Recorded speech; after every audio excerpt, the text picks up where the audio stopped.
So I'm interviewing Dr. Sharifi. So, Dr. Sharifi, thank you so much for interviewing with me. This is a topic that I'm greatly interested in. I'm sure my classmates are as well. So to start off the conversation, we should start just from a general question. What is the meaning of terrorism? Well, terrorism means, in fact, terrorizing people. But what we have to know and focus about that terrorism is usually a political act. It's always a political act, but a kind of political act where conflicts are not settled politically, but they are settled by violence. Okay, so in that case, what do you exactly mean by political act? Can you expand on that?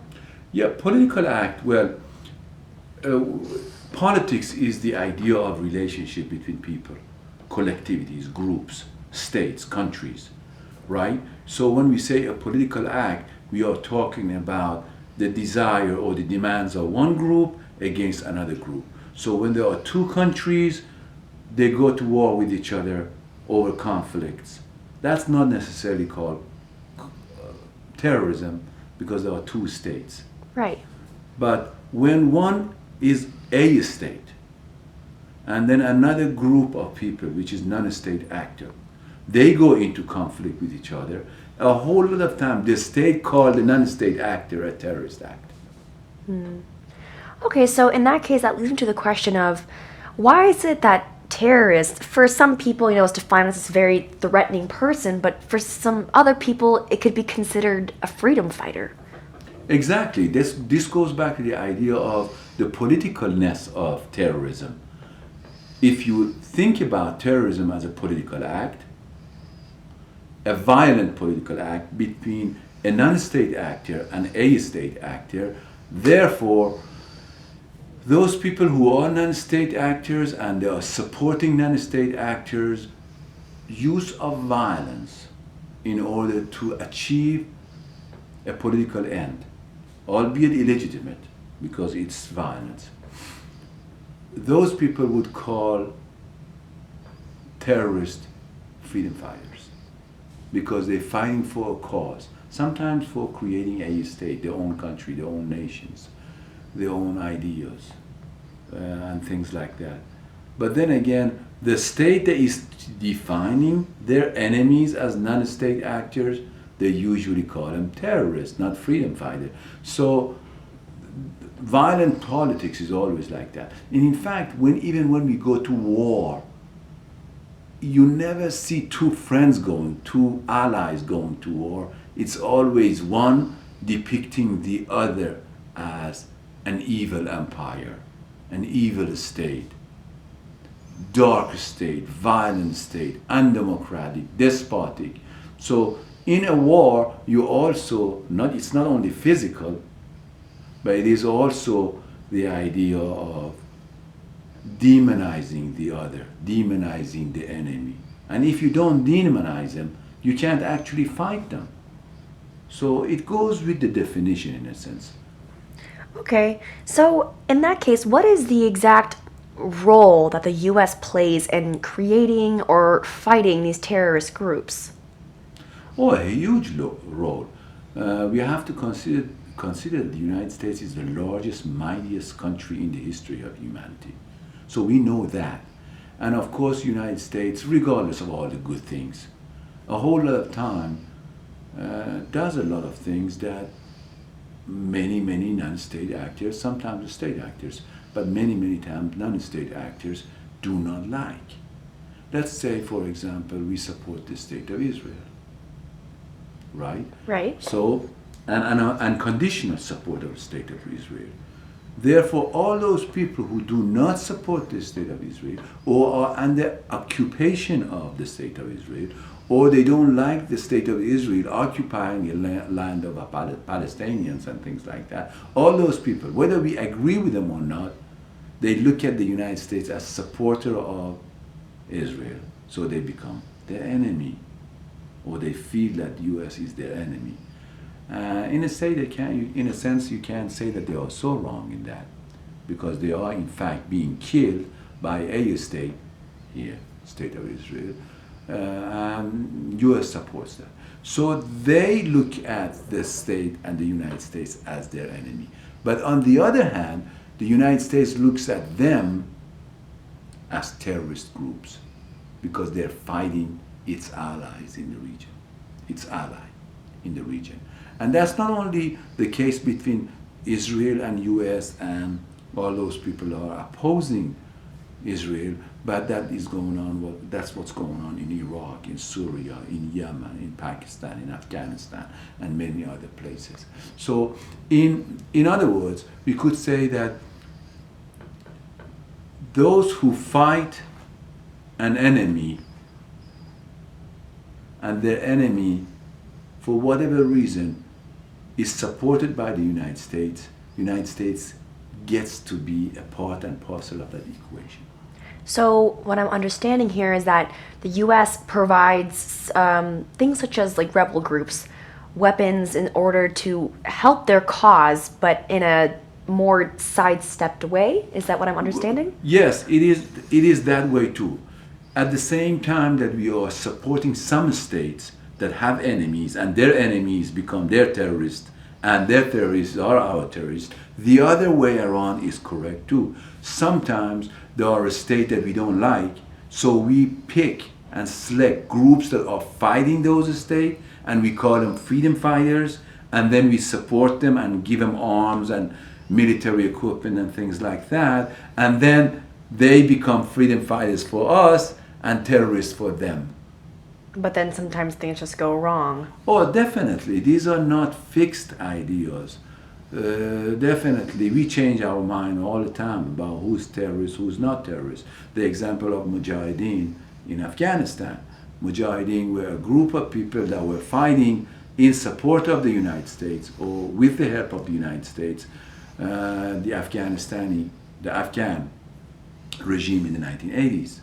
And we call them freedom fighters. Now, the same fighters later on in the 1990s, and especially after 2001, we call them Taliban. Right. And they are terrorists. So the same people or the same sort of ideology and the same kind of practices that we supported as freedom fighters, now they are our terrorists. And we don't know what's going to happen 10, 15 years from now, the way it's going. Because now we are kind of modifying our vision of even Taliban. Yeah. So in that case, so we've seen it gone wrong before. So why continue providing these rebel groups that soon usually become into a out of control system with weapons, with our help with control? That's a great question. And the problem is that US politicians, they're always running on short-term basis. Their goal is to get elected. Every 2 years for congressmen, every 6 years for senators, every 4 years for presidents. And the problem of terrorism are ideas of 20 years, 30 years, 40 years, 50 years. So in a sense, because political entrepreneurs in the United States have a different time, different clock than the real actual issues, a whole lot of time they don't really care about the long-term issues. They don't apply themselves, or they don't think, say, well, what we're doing right now, they think, let's just resolve it now, let's just check the box, we are achieving this, we're killing our enemies. That's just the way we talk all the time. We're killing the enemies, we're killing more terrorists, and this and that and the other. So we don't look at the social, political, economic cause of the rise of terrorism, the enemies, the enemy makings, and all of that. So that's why. Okay, so in that case, why is it that the media that the government puts out, so to speak, doesn't say the mistakes, that, if you can call it that, of the rebel groups that have been provided weapons kind of gone out of hand? Well, they could do that, but the media, the general media, the mainstream media, which is owned by corporate America, are the same people that are actually supporting many of the politicians. And also, they are a part and parcel of the same military industrial complex. Because of that, these connections, the mainstream media usually doesn't do a good job because they are also focused on the immediate payback. Immediate. And besides, they usually follow the advice and the talk and the speech and the strategy of the state and the state elites. They're not independent in a sense. They're Right. supposed to be in theory, but they don't act as if they are. Right. So that's great. So then to finish up this interview, to ask one more question. So what are the aspirations that you look forward to, or what me and my classmates, or just society, so to speak, should look forward to when it comes to this issue? How should we see ourselves in maybe not solving it, but helping it and learning more about it? Certainly, certainly. This is a great question, and I think your generation has the responsibility to change this way of thinking. Most Americans and most students your age are not informed about all the issues. So everybody needs to get educated, be informed, understand what's going on, understand the contradiction between short-term policies and long-term production of terrorism on an everyday basis. And we need to come up to we need to have solution for these things. And this solution has to come from the bottom. It has to be a paradigm shift in a sense. People have to change their mind about the way the government works. But usually, right now, I'm kind of pessimistic. That's not happening. But that's not to say that it can't happen. It depends. We don't demand from our mass media, our politicians, and our people that we elect. We don't actually ask them. We don't hold them accountable. We did not hold George Bush accountable for all the lies. We did not hold Bill Clinton accountable for all the lies and deceptions that we know. Now we know. And we haven't really held anyone accountable. So when state elites, in fact, they are immune in a sense. And it's us, in a sense, that we don't hold them accountable, and we fall into this trap of horse races, usually every 4-year election cycle. You know, we don't ask long-term questions. It is, in a sense, our educational system too. But it's a complex issue, and it's lots of complex factors. I'm not so sure if we can talk about all of those things right now. Right, just the main point is just to be more informed about what's going on around us, to be able to... Generally, more informed and more action-oriented. Right, exactly. Less forgiving about lies and deceptions. Yeah. So in that case, thank you so much for interviewing with me. This was fantastic. I learned so much from this. Thank you. Thank you so much.